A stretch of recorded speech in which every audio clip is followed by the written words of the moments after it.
বন্ধুরা, আজ আবার নিয়ে চলে এসেছি একটা নতুন ভিডিও। এটা তোমাদের পক্ষে খুব একটা উপকারী ভিডিও।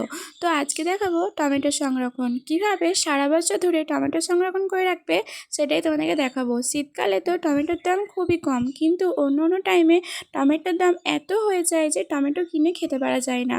তাই এই সময় যদি টমেটোটা সংরক্ষণ করে রাখা যায় তাহলে তো অনেকই ভালো হয়, আর টমেটো কিনতেও হবে না।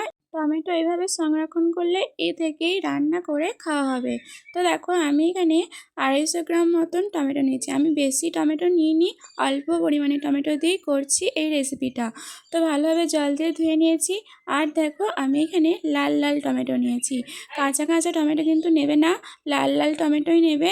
আর হচ্ছে যে এখানে কিন্তু খারাপ টমেটো নিলে হবে না, ভালো ভালো টমেটোগুলো নিতে হবে। তোমরা সেটা বুঝতেই পারছো আমি কীরকম টমেটো নিয়েছি। তো টমেটোগুলোকে ভালোভাবে ধুয়ে নিয়েছি, ধুয়ে নিয়ে কেটে নিয়েছি। কেটে নিয়ে ওই মাঝের ওই অংশটা কেটে বাদ দিয়ে দিয়েছি, ওটা শক্ত হয়ে যাবে। শক্ত অংশটা কেটে বাদ দিয়ে দিয়েছি। এরপর দেখো, আমি একটা কড়া চাপিয়ে দিয়েছি, সেখানে কিন্তু টমেটোগুলো এরপর দিয়ে দিয়েছি। এখানে আমি কিচ্ছু দেবো না, নুনও দেবো না, তেলও দেবো না, কিচ্ছু দেবো না। গ্যাসের ফ্লেমটা একেবারে লো করে দেব। তারপরে মিনিট থেকে 20 মিনিট আমি কিন্তু ঢাকা দিয়ে রেখে দেবো। একটু খুন্তি দিয়ে কিন্তু নাড়াচাড়াও আমি করে নিচ্ছি, যাতে আরেকটু ভালো করে সিদ্ধটা করতে পারি। এরপর দেখো, আমি ঢাকা দিয়ে দিয়েছি। এরপর আমি ঢাকাটা খুলে দেখো কতটা আমার জল বেরিয়েছে টমেটো থেকে। এই জলটা কিন্তু সম্পূর্ণভাবে মারতে হবে আমাদেরকে।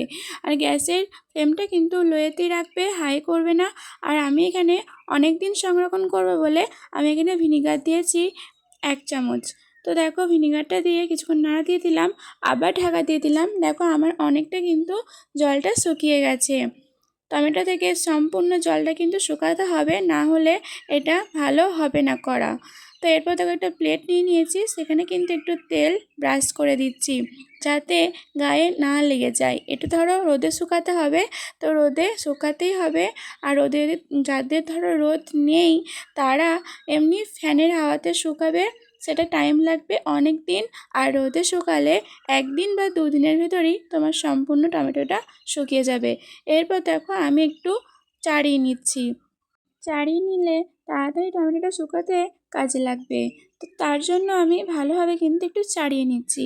এরপর দেখো, আমি 1 দিন আর হাফ দিন আমি কিন্তু রোদে দিয়েছি, তারপরেই দেখো এরকম খটমটে হয়ে গেছে।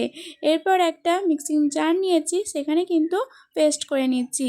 দেখো, আমার পেস্ট করা কমপ্লিট হয়ে গেছে। এরপর একটা আটা চালনির সাহায্যে চেলে নিচ্ছি। আমি কখনো ভাবিনি যে এতটা কম হবে, কিন্তু কিছু করার নেই, অনেকটাই কম হয়ে গেছে। তো বেস্ট হয়েছে, কম হলেও অনেক সুন্দর হয়েছে। তো তোমাদের ভিডিওটা কেমন লাগলো অবশ্যই বলো। ভালো লাগলে like, comment, share and subscribe করে আমার পাশে থেকো।